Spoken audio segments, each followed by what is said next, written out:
Good morning, everyone. Trevor Thompson, TNT Pressure Cleaning, dynamite service with explosive results. So we are on a roof this morning, and we are going to be doing a gutter clean, house wash, driveway, walkway, curbing, pool enclosure. We're going to do some rust removal. I want to show you how I got set up, how I'm prepped for the morning and ready to shoot. And because I'm doing the pool enclosure, I think it's really, really important to make sure that super gutter is cleaned out. And that way we're not getting any drip, over drippage that comes on down onto the deck, leaving stains. And in addition to making sure the downspouts are performing properly. We are going to be replacing about 7 downspouts on this property. It's in a heavily wooded area in a golf course community, and there's a lot of deer and wildlife that come through. Also, the landscaping guys sometimes step backwards and step on these things and bend them up. So we're going to be replacing all of those. So we're at about 3,400 square feet here. And I'm just going to kind of show you what things look like and how you should properly get yourself set up. This is a strategy that certainly works for me. And come take a walk. So as you can see, excuse me. As you can see, the roof has been maintained throughout the last 25 years. They've had a company that's come out here and done it every year. And that company has changed hands, excuse me. And since they've changed hands, they're doing it every 6 months. And I think that's a little overkill. I do my roof every 3, 4, 5 years. I don't think that you can put a time limit on it. I think it's great, to stay in business and have things, stay on top of organic matter. But organic matter has its own time. It has to do with nature. And so nature is going to dictate when things need to be cleaned. Maintenance is certainly the key. It is important to get people set up, and we do, go by time. So I like to have a visit and take a look and see if there is mold and mildew, Gloeocopsomagma, things that need to be cleaned and maintained. I think that you can overwash things. So I think it's really, really important not to, be hitting a clean roof every 6 months. I don't think that that's good business ethics. I think that if it needs to be cleaned, then it needs to be cleaned. I personally do my roof about every 3 to 4 years. I do a house wash every 1.5 years. I do my driveway probably every 8 months. I do maintain my property, and I wash my soffits off, my air conditioner off. I'm right on the beach, so there's a lot of salts. So if you maintain your property, then those are the sort of time frames that are good, rough estimates. But it's going to be based on organic matter. So nature dictates that time. It's going to be based on weather patterns. It's going to be based on sun exposure, how many trees are around, plant growth, things of that, So, I think every 6 months is, I think you're taking advantage of somebody by doing that. Anyway, that's my opinion. And I'm sure that there are areas that really hold moisture and that contribute greatly, especially with growth. If I take a look around, you can see sort of the trees that are in this area. So you've got the pines, you've got the magnolia, things like that. You've got some palmettos here, but nothing is hanging over the roof. If you can see northeast, west, and south, we've got great sun exposure on this entire roof. I'm gonna go ahead and walk the crown for you up here and just kind of let you see. There's my rig in the distance.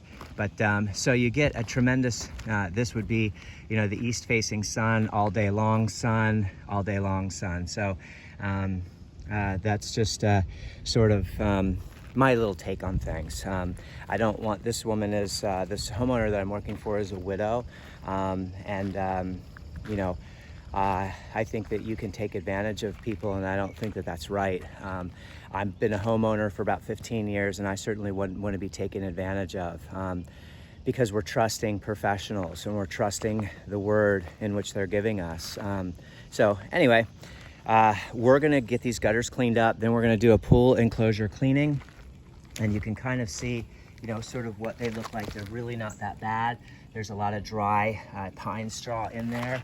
And I'll take you down the ladder and let you see sort of what everything else looks like. I'll let you see the mold and mildew that's on the inside of the cage and on the screens there. And then I'm going to show you how I got set up. So if you take a brief walk with me,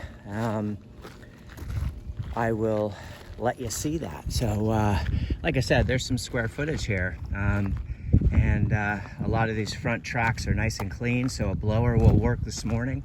We're not even going to need to bag anything up, and I'll show you how this works. So we've set a little ladder here so we can climb up and do just that, and I'll show you how we got all set up as I walk down the ladder here. There we go. So what we've done is we've measured with our 55-gallon SH tank the 100-foot run that'll take us back along the side of this house here. And that way we can shoot all of that. We can get all of that shot. You can see the rust build up from the irrigation system along the wall there. These are some of the downspouts that are being replaced. This is the only one that's in that particular material. Now, if you're using an X-Jet, if you shoot a straight SH out of here with surfactant, you're getting about almost a 4% solution. And that is certainly heavy enough for a driveway like this. So the very first thing I do, well, I found this in the gutter, so we're gonna make sure that that gets properly tossed away. Someone forgot to take down their trash when they were done doing the gutters. Doing the roof. So the very first thing I'm going to do obviously is wet all of this vegetation, get all the vegetation nice and wet. Then I'm going to lay a solution of sodium hypochlorite and surfactant all through here. And I'm going to let that basically cook all day long. I'm going to do the front walkway here and the front foyer, just the concrete. I'm going to lay that on there. Then I'm going to begin wetting the house down and all the vegetation. What's most important with vegetation is not necessarily your top leaves. Yes, you need to have coverage on there as far as water is concerned, but you have to have those roots drinking water. If those roots aren't drinking water, you're going to yellow all of your leaves. So really, really important to get that vegetation wet. What we've taken is 250 feet of hose. We've run 50 feet of supply line from the residential water supply to the machine, and I'll show you what that looks like. We've run 250 feet of hose, single braid and double braid, and that's going to allow us to wrap this entire project without ever having to move. I will move the SH tank 2 more times. This is oxalic acid. It's already made up and it's ready to shoot. And the reason after I'm finished with the house wash for the oxalic acid is little areas like that. So you can see what that looks like there. Take a quick picture of that. So, and then we've got, you know, your typical Florida mud daubers. You can see the mud dauber nest that's up there. So we want to make sure that we're getting that. And you can see, you know, you can see the different color and soffits, especially around the other side of the home. You can see what that fascia looks like right in through there. You see just below the gutter line how black that is. So that's all going to come nice and bright white. I'll turn you around real quick so you can kind of see how the downspouts, how I was talking about how the downspouts have a little bit of, you know, dented, either someone stepped on it or, you know, whatever. So those are all going to be replaced. You can see how the soffits are real dirty underneath there. So you want to spray these soffits at a 45-degree angle. So your spray is coming out this way. You're never shooting up into this way here. So just wanted to make sure everybody's doing that so we're not dumping a bunch of water behind the walls. The 4 gallon a minute 4200 PSI machine. This is the GX 390. It's got the AR Viper pump on the back. Really good pump, great machine, belt driven, cold water unit. We've run the 100 feet of double braid from the machine. That way we don't have to drag that around. And then we've got the single braid connected. We've got another 100 feet of single braid attached to another 50 foot. And then of course you have the pool enclosure inside here. Just take a look at these soffits under here. You see what that looks like? See how dark that is? So there's a lot of debris in there. So I'm gonna get started and take some before pictures before we get started here. But I just wanted to kind of show you some of the lines of dirt and grime that have appeared. We've got some rusty hardware that's going to be replaced. And then I don't know if you can pick this up or not on the camera, but you've got your mold in through here. And then you've got some beams and stuff. You can see you've got a lot of pine nettles, so we're gonna have to chase a lot of those out. I'll try to get you sort of a better view of, just the darker mildew that's occurring. And then of course over here, you've got your mold. I don't know if you can see that very well, but you've got mold through there. So those beams will come really, really white. Now we have tested, and you can see that there is a tremendous amount of oxidation present on these beams. That oxidation is going to tell you a couple of things. Number one, you could do a gutter brightening service. And number two, you cannot shoot this with any type of pressure, or you're going to leave all kinds of marks. So just food for thought there, guys. Make sure that you are applying the proper amount of pressure. So this is the pool deck. We're going to take care of this. You can see there's a little bit of weed growth, things like that that'll be taken care of. We're going to chase the drain all the way out to clear that drain open. You can see sort of what, just little weeds and things like that. This homeowner really keeps their house nice and clean and tidy. And I don't know if you could see, but every beam has a little bit of mold up there. Probably hard to see in this bright sunlight, but it just kind of gives you an idea, of what we're sort of looking at. And once again, these downspouts here will be replaced. And that's pretty much the conclusion of the shoot. I just wanted to maybe show you how dirty these soffits are. Can you guys see that? So the soffits are absolutely filthy. And we're gonna make sure that they look brilliant and bright white. Look forward to the after video. This will all be done with the X-Jet as well as wash tips.